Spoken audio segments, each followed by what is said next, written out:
নমস্কার বন্ধুরা, মালতী কিচেনে তোমাদের সবাইকে স্বাগত। আজ নিয়ে এসেছি ছোটো আলুর দম। সকল বন্ধুদের কাছে আমার অনুরোধ রইল সম্পূর্ণ ভিডিওটা দেখার জন্য। এখানে ছোটো আলু আছে 1 কিলো। এটা বাপের বাড়িতে গেছিলাম, তো আমার বড়দি দিয়েছে, যেটা হয় আর কি। আলু খেতে খুব ভালোবাসি বলে মাও বলে নিয়ে যা, ভাইয়ের বউও বলে নিয়ে যা, আমার বড়দিও বলে নিয়ে যা। তো দেখো বড়দি দিয়েছে, বড়দির বাড়ির আলুগুলো ভালো করে ধুয়ে নিয়েছি। এবার প্রেশার কুকারে একটা সিটি মেরে নেব। প্রেশার কুকারে একটা সিটি মেরে নিলে কি বলো তো, তাড়াতাড়ি সেদ্ধ হয়ে যাবে, খুব ভালো হবে। দেখো একটা সিটি মেরেও নিয়েছি, সেদ্ধও আমার হয়ে গেছে ঝটপটা। এখন একটু ঠান্ডা হলেই আলুটাকে আমি ছাড়িয়ে নেব। এই যে সময় নেই, খুব তাড়াতাড়ি করতে হবে, দেরি হয়ে গেছে, ওই জন্য জলের মধ্যে দিয়ে ঠান্ডা করে তাড়াতাড়ি করে আমি আলুটাকে ছাড়িয়ে নিচ্ছি।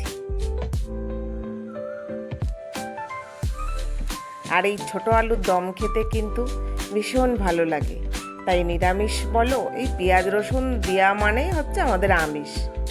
পেঁয়াজ রসুন দিয়ে বলো আর এমনি আদা জিরে দিয়ে বলো, আমার সবটাই ভালো লাগে। তো আলুগুলো আমি এখানে ছাড়িয়ে নিয়েছি।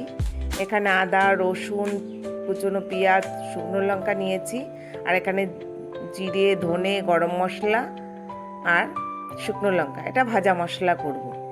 তো প্রথমে আমি ভাজা মশলাটা রেডি করব বলে একটু টেলে নেব কড়াইতে।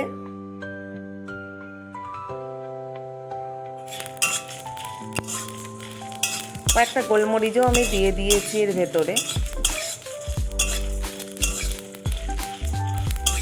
আর আলুর দমে এই ভাজা মশলাটা না দিলে আমার মনে হয় যে ভালো লাগে না। তবে অনুষ্ঠান বাড়িতে অনেক সময় যে আমাদের পুজোতে যে আলুর দমগুলো করা হয়, এইগুলোই কিন্তু এই ভাজা মশলাটা ব্যবহার করা হয় না।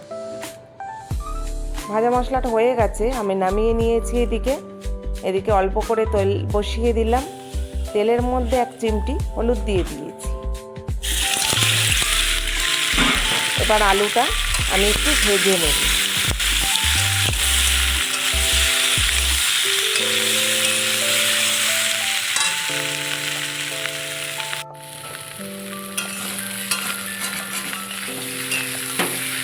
আলুটাকে বেশ একটু লাল লাল করে ভেজে নেব। আর এই দিকে আমি মশলাটাকে একটু পেস্ট বানিয়ে নেব। শুকনো লঙ্কা আদা রসুন সব একসঙ্গে করে পেস্ট করে নেব। আর এখানে কিছুটা পেঁয়াজ রেখেছি, ওটা আমি কুচিয়ে রেখেছি।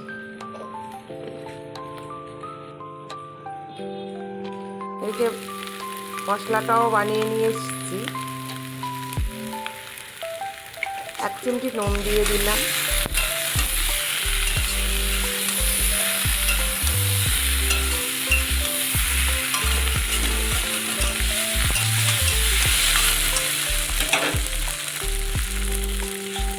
আলুটা মোটামুটি ভাজা হয়ে গেছে, এবার আমি নামিয়ে নেব।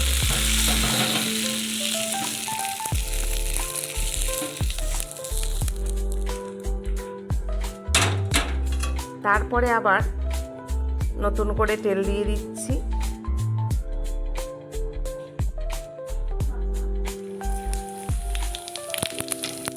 এখানে আমি জিরে ফোড়ন দিলাম আর তেজপাতা দিলাম।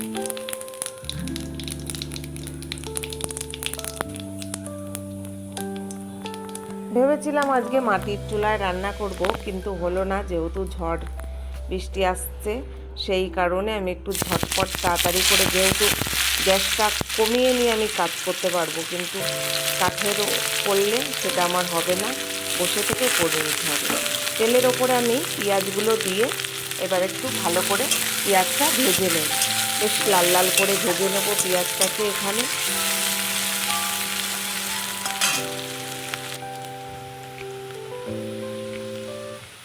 আর এই যে মশলাটা বানিয়েছিলাম একসঙ্গে সব দিয়ে দিয়েছি।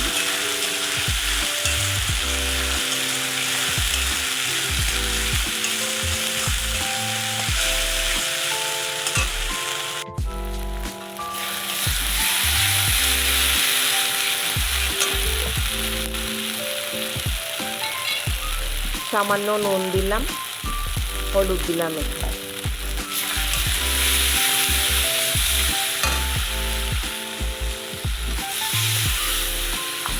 মশলাটা গুলে একটু জল দিয়ে দিলাম।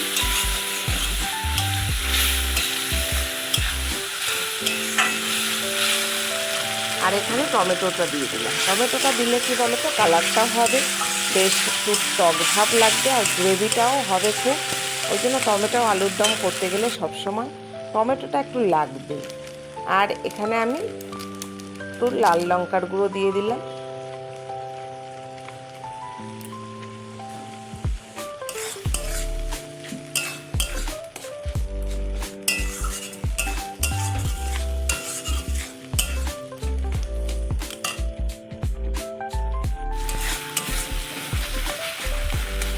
বেশ মশলাটা ভাজা ভাজা হয়ে এসছে, সুন্দর একটা গন্ধ বেরোচ্ছে এখানে।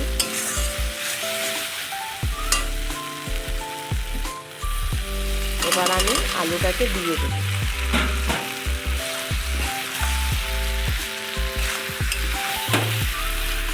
আলুটাকে দিয়ে আরেকটু ভালো করে মশলাটা কষিয়ে নেব, যাতে আলুর ভেতরে সম্পূর্ণ ঢুকে যায়।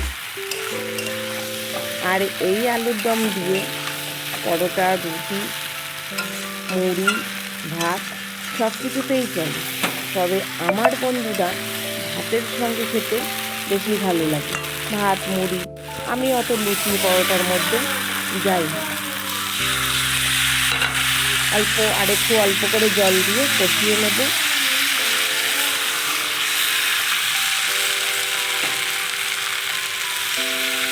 এবার সামান্য জল দেব, যাতে একটু ভালো করে ফুটে আলুর সঙ্গে মিশে যায়। সেইভাবে খুব যে বেশি জল দিয়েছি তা নয়।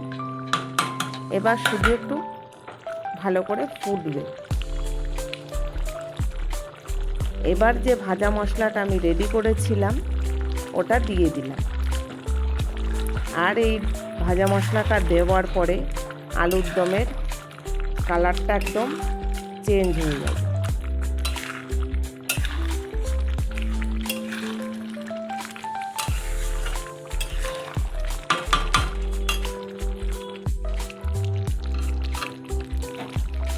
কত সুন্দর হয়েছে।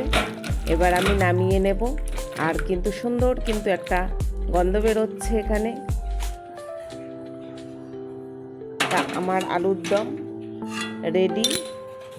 তো বন্ধুরা দেখো, বাজারে গেলে আমি একটু ছোট আলু নিয়ে আসি আলাদা আলুর দম করে, কিন্তু যেহেতু এটা আমার বড়দি দিয়েছে তাই আমাকে কিনতে হয়নি, নালে আমাকে কিনে নিতে হতো।